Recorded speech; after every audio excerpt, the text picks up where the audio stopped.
అందరికీ వందనాలండి. పర్వాలేదు, దాదాపు 50 మంది దాకా కూడుకున్నారు.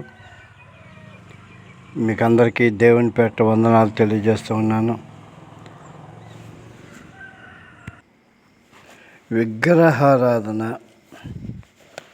అంత మంచిదైతే, వాళ్ళు పూజించే ఆ రాళ్ళు రప్పలన్నీ అంత మంచివైతే ఎందుకు మారిపోతుండారు?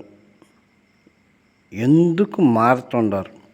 ఈ హైందవ్యంలో నుంచి అనేక రకాలుగా ఎందుకు మారుతుండారు ఆలోచించాలి.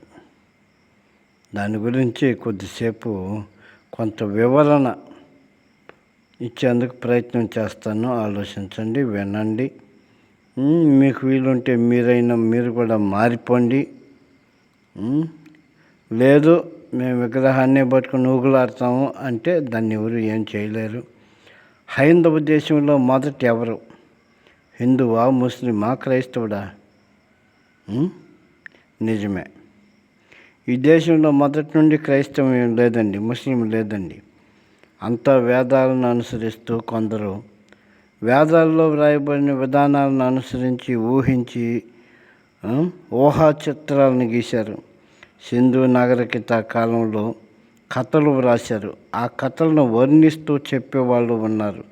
సింధు నది యువతల ఉన్న వారిని సింధు ప్రాంత ప్రజలు, సింధు ప్రజలు అని సంబోధిస్తూ సింధు సింధు సింధు అంటూ అది హిందూగా మారింది. హిందూ ప్రజలు అనే పదం వచ్చింది, హిందూగా మారిపోయింది. హిందూ దేశంగా పిలువబడింది. హిందూ అనేది మతం పేరు కాదండి, దేశం పేరు. హిందూ మతం, మరి హిందూ మతం ఇది దేశం పేరు. సరేనా? ఎలా వచ్చిందో అర్థమైందా? అలా దాన్ని హిందూ మతంగా మార్చేశారు. ఇప్పుడు అది బలపడిపోయింది. సత్యాన్వేషులు ఎవరైనా సరే సత్యాన్ని తెలుసుకోవాలి అని నీతిగా ఆలోచన చేసేవారు. సింధు నాగరికత తర్వాతనే హిందూ అనే పదం పుట్టింది. చరిత్ర తెలుసుకోండి, చరిత్ర చదవండి. ఇప్పుడు టెక్నాలజీ ఎంత అభివృద్ధి చెందింది. పుస్తకాలు కొనక్కర్లేదు. ఆ పుస్తకాల్లో ఎతికెతికి చదవాల్సిన అవసరం లేదు. గూగుల్ కొట్టండి, దాంట్లో చరిత్ర అంతా అనేక మంది తెలియజేసి ఉన్నారు. సరేనా? 75% చరిత్ర తెలుసుకోవచ్చు. ప్రయత్నించండి. ప్రజల్లో అధికార దాహం పెరిగిపోయింది, అంటరానితనం వచ్చేసింది, వర్ణనలు కల్పించారు. అక్కడి నుండి వాళ్ళకి అనుగుణంగా ప్రజలను ఎలా పరిపాలించాలి, వారిని ఎలా విడగొట్టి పరిపాలించాలి అనే ఆలోచన చేశారు. వారికి అనుగుణంగా గ్రంథాలను రాసుకున్నారు, శాసనం చేశారు. కులాల పేరిట, మతాల పేరిట ప్రజలను విడగొట్టారు, పరిపాలించారు. పేదరికంలో ఉన్న ప్రజలను బానిసలుగా చేశారు, అంటరాని వారిగా ప్రకటించారు. దేవుని దృష్టిలో మనుషులంతా ఒకటేనండి. మనుషుల్లోనే అనేక తేడాలు పుట్టాయి. ఆ దేవుని ఆలయాల్లోకి అట్టడుగు ప్రజలను రానియలేదు, చదువుకొని లేదు, హీనంగా చూశారు. ఎప్పుడో క్రీస్తు శకం 52వ సంవత్సరంలోనే 52వ శతాబ్దంలోనే వచ్చేసిందండి. 52 క్రీస్తు శకం 52లో క్రైస్తవ్యం భారతదేశానికి వచ్చేసింది. అర్థమవుతుందా? ఏదో బ్రిటిష్ వాడు వచ్చాడు, ఓడేదో తెచ్చాడు, పిచ్చనాకుడికి ఓడేంది తెచ్చేది. బ్రిటిష్ వాడు అంటే నీకెంత పగ ఉందో నాకు అంతే పగ ఉంది. సరేనా? ఇంతకు మునిపే ఇస్లాం రాజులు పరిపాలన చేశారు, ముస్లింలు ఉన్నారు. ఈ అట్టడుగు ప్రజలకి దేవుని దగ్గరకు పోయే అవకాశం లేకుండా పోయింది. ఆ బాధలు భరించలేక దేవుని సన్నిధిలో ఉండే అవకాశం కల్పించిన ముస్లిం క్రైస్తవులు వారిని పిలిచారు, ప్రేమించారు, ఆదరించారు. కాబట్టి ఆ భక్తి విధానంలోకి అనేక మంది మారిపోయారు, విస్తరించారు, ఇంకా విస్తరించబడుతూనే ఉన్నారు. కారణం ఏందో తెలుసా? దీంట్లో ఎంతకాలం చేసినా భక్తి అది అంతే, ఏ ఫలితము లేదు. వేదాలు చదివిన కొందరు వేదాలను గురించి, అందులో ఉన్న చరిత్ర గురించి రామాయణం చదవండి చాలు, ఓ రామాయణం చదవండి రామాయణం చదవండి అంటుంటా. జై శ్రీరామ్ అనుకోవచ్చండి, భక్తి అది, అది నీ ఇష్టము అనుకోవచ్చు. కానీ ఆ రామాయణం చదువు, తెలుస్తుంది. హిందూ మత పెద్దల్లో వాళ్ళు వేరు వీళ్ళు వేరు అని హింసించడం, అవమానించడం లాంటివి ఎక్కువగా ఉన్నాయి. నమ్మశక్యం కానీ కథలు ఉన్నాయి. హిందూ గ్రంథాల్లో మానవత్వం మచ్చుకైనా కనబడదండి. చూడండి, మీరు చూడరు, రామాయణం చదవరు, భగవద్గీత చదవరు. విరక్తి చెందిన నాలాంటి వాళ్ళు అనేక మంది, నమ్మశక్యం కాని పూజలు, సత్యాన్ని వెతికే ప్రతి సత్యాన్ని వేసి మారిపోవాల్సిందే, తప్పదు వీటిని కానీ చదివితే. చిన్న స్టోరీ చెప్తానండి, ఎగ్జాంపుల్, చిన్న స్టోరీ. ఇంద్రుడి గురించి చదవండి. కామాంధుడు, వ్యభిచారి. ఎవరో ఇంద్రుడు కామాంధుడు, వ్యభిచార్యుడు, మళ్ళీ ఆయన దేవుడు అంట. సరే, బ్రహ్మ గురించి పదమా. కన్న కూతురు సరస్వతితో తప్పు చేసి ఒక కుమారుని కానీ ఆయన పేరు కూడా పెట్టాడు, మను అని. ఆ మను తండ్రి అయిన బ్రాహ్మణ్ ప్రశ్నించాడు, కన్న కూతురితో రమించడం బ్రహ్మకి అది పాపం అనిపించలేదా? మీకు అది ధర్మమేనా అన్నాడు. బ్రహ్మ కూతురు అహల్యాని బుద్ధ మహర్షి దగ్గర ఆ మహర్షి సేవ చేయాలని పెట్టారండి. ఇది ఇంకొక స్టోరీ అండి. బ్రహ్మ కూతురు అంట, అహల్య అంట, బుద్ధ మహర్షి దగ్గర ఏదో పెద్ద అయినా ముసలోడు, ఆయనకి ఏదో సహాయంగా ఉంటుందని చెప్పి పెట్టారు పాపని. ఆమెకు వివాహ వయసు వచ్చిందండి, మంచి అందంగా ఉంది, ఆ మహర్షి దగ్గర సేవలు చేసుకుంటూ ఉంది, మంచి అందగత్తి. ఆమెకు వివాహం వయసు వచ్చింది, వివాహానికి ఏర్పాట్లు చేయండి అని బ్రహ్మతో చెప్పాడు మహర్షి. బ్రహ్మ పరీక్ష మొదలుపెట్టాడు. అనేక మంది పాల్గొన్నారు. ఏంది, ఆమెకు పెళ్లి చేసేదానికి ఏదో ఒక పరీక్ష పెట్టాడు అన్నమాట. చాలా మంది అందరూ పాల్గొన్నారు. ఆ పరీక్ష కూడా ఏందో చెప్తా వినండి. ఇంద్రుడు కూడా ఉన్నాడండి అందులో. ఎవరా? ఈ పిశాచి వ్యభిచారుడు కూడా ఉన్నాడు అక్కడ. దాంట్లో అహల్య ఎట్టైనా సరే, ఈ అహల్య మంచి అందంగా ఉండదు, ఎట్టైనా సరే ఒకసారన్నా ఈ అహల్యాన్ని పొందాలని కోరికతో ఈయన కూడా వచ్చేసినాడు పోటీలోకి. అహల్య మీద అలాగే ఈ పెంచి పెద్ద చేసిన బుద్ధ మహర్షికి కూడా కోరిక ఉందండో.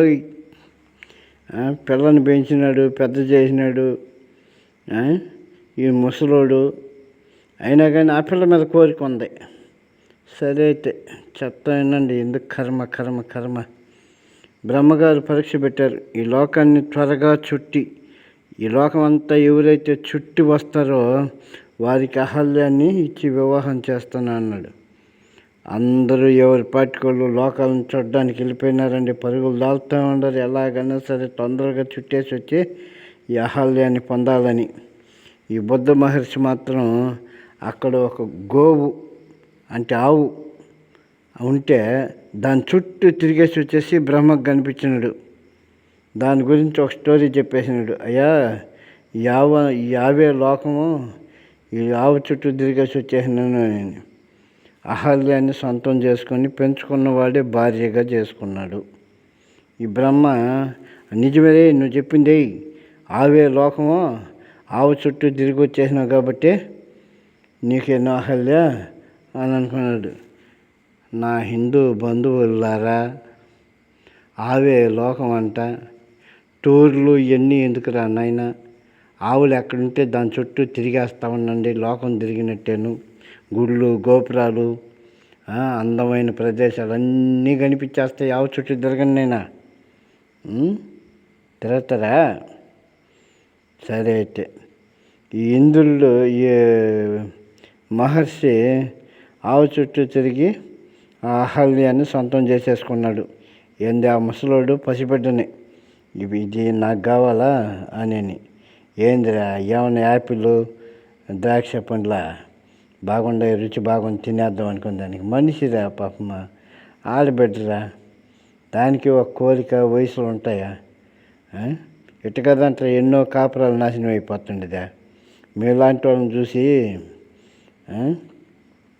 అహల్య వయసు ఎంతండి సరే ఇంద్రుడు ఊరుకున్నాడా అబ్బా దాకా మిస్ అయిపోయింది ఈ ముసలోడు కొట్టేసినాడు అహల్యని అని ఇంద్రుడికి మనసులో కోరిక బాల బుద్ధ మహర్షి అలాగే ప్రతిరోజు ఆయన తపస్సు చేసుకునే దానికి స్నానాలు చేసేదానికి వెళ్తుంటాడు కదా ఏదో పూజ స్నానాలు ఉంటాయి కదా అలా ప్రతిరోజు అట్ట వెళ్ళిపోతూ ఉంటే దినచర్యలో వెళ్ళాడండి. ఇది గమనించిన ఇంద్రుడు మహర్షి రూపంలో వచ్చాడు, ఆ ముసలోడి రూపంలో వచ్చేసినాడు. ఎట్టయినా సరే అహల్యాన్ని అనుభవించాలని వచ్చిన దేవుడు అహల్యాదేవి గ్రహించిందంట. ఇట్టే రాసి ఉందండి, ఇట్టే రాసి ఉండదు. రామాయణం చదవండి. ఆమె కన్యా విధానంలోనే ఉంది. ఏముంది?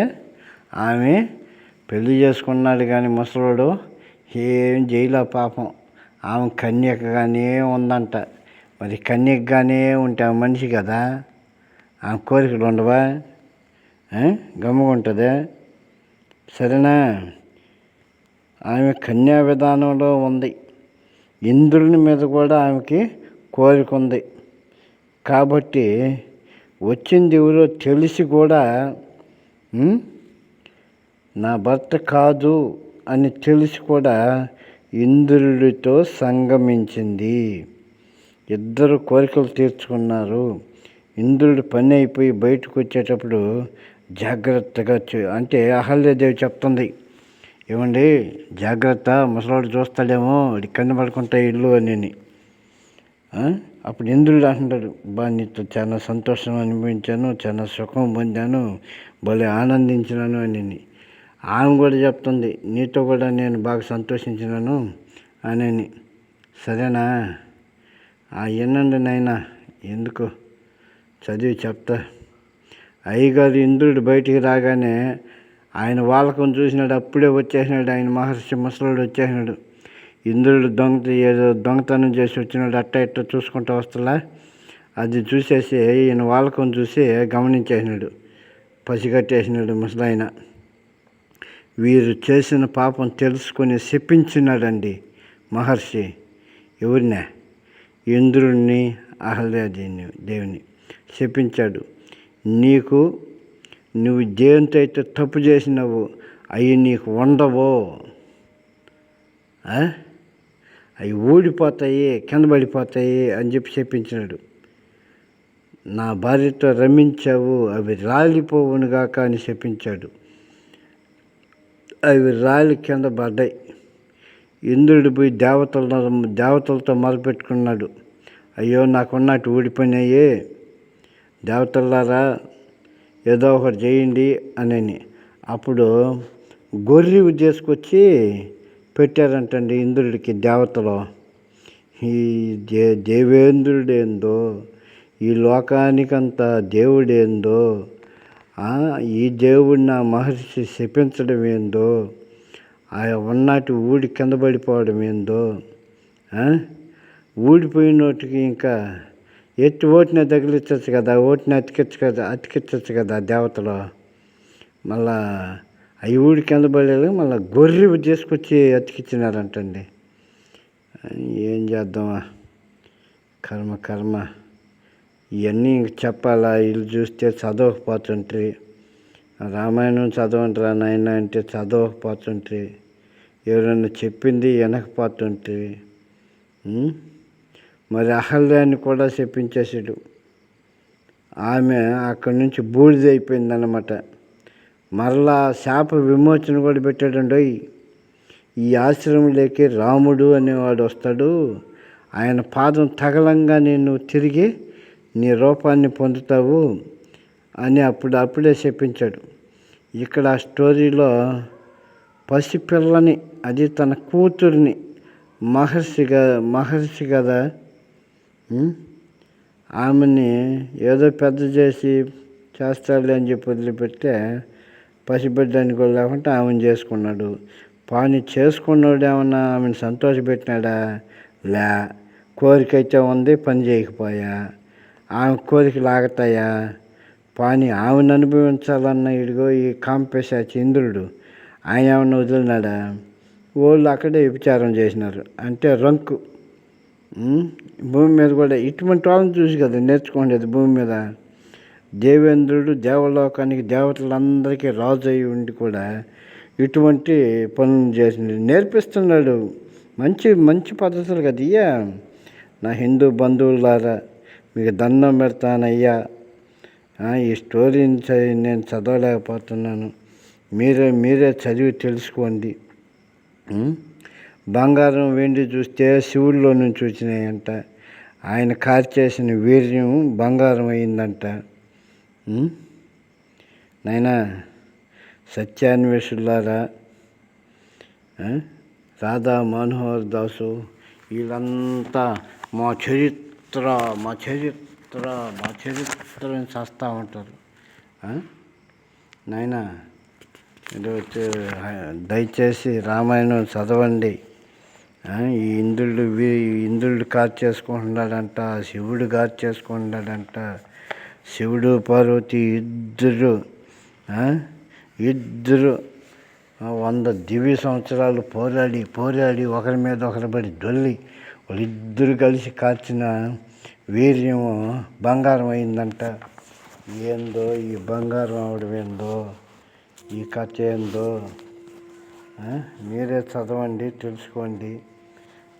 సిగ్గు శరం లేకుండా పవిత్రమైన గ్రంథాలను కూడా అందులో ఈ మాదిరి ఉండవండి. దేవుడు ఎక్కడ ఇటువంటి పనులు చేసింది కనిపించదు. ఎత్తకండి కావాలంటే.